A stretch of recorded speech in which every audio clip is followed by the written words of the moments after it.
July 15th, 2020. Just wanted to get a quick clip of things as they're coming along here. I started weeding the ends of these rows just to get an idea. It's not going to take long to finish this out. I just haven't had the time yesterday or today for it.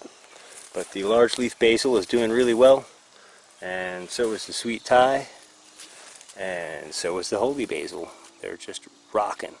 So that's exciting. Tomatoes are coming along, starting into that heavy frame building phase of their life cycle. And everything's due for a feed tonight, so I'll be back through here. I'm probably going to hand water these pretty thoroughly before I feed them, because I think they still need some extra moisture here. And we'll go take a look at the sweet corn now that that's weeded and coming along. So here we are down to sweet corn block. Last night I went through with the tiller after I seeded buckwheat down as a cover crop underneath all this and scratched it up. You can see where I didn't till, where those weeds are just starting in. So my theory was go through with the tiller, wipe those weeds out while they're small, and put in buckwheat as a cover crop, and that'll come up and help suppress those pretty rapidly. So I irrigated heavily on top of that because we're still in a dry spell here. Want to ensure good moisture for germination, as well as for these plants to progress along in their life cycle. They're doing well. I went back and planted sunflower seeds at the end of each row on these also, and a row along that end. Same, they're from my breeder friends, and they get huge and beautiful. So hopefully those will come along. These I got weeded out night before last, and like I said, last night I came through and put down buckwheat. I did that in here as well. So everything is seeded with a cover crop of buckwheat, and I'll just do some minimal weed management until that buckwheat comes in, and that should take off pretty rapidly. Sunflowers on the edges of the rows here are starting to get some decent size up.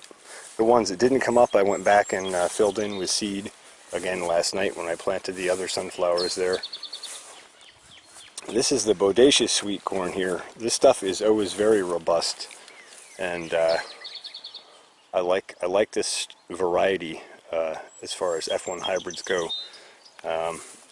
This is definitely my preferred F1 hybrid for sweet corn. Consistently over a number of years, I remember this even maybe 10 years ago or even 15 being a top rated corn then, and that hybrid's still holding today. That's still the solid one. Bodacious versus incredible.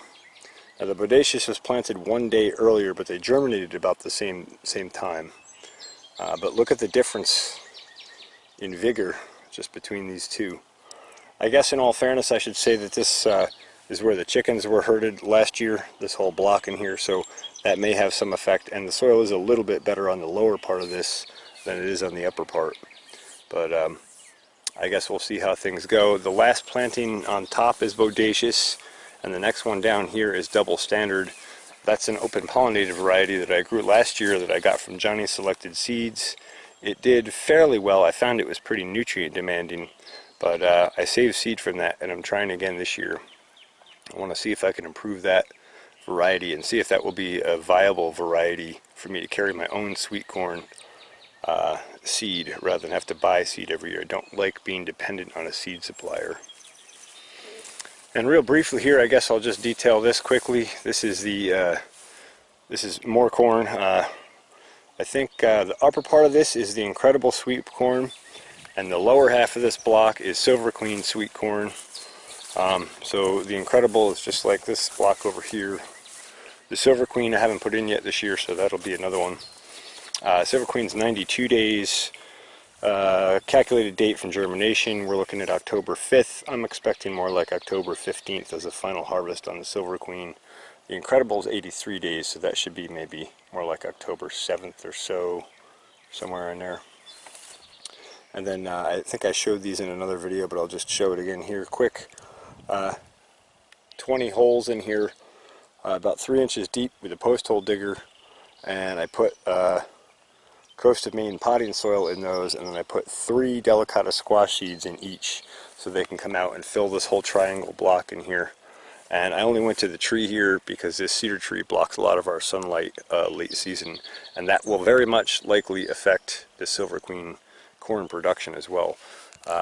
Sometime over the next year or so I may get in here with the pole saw and prune this up a bit to let more light in underneath.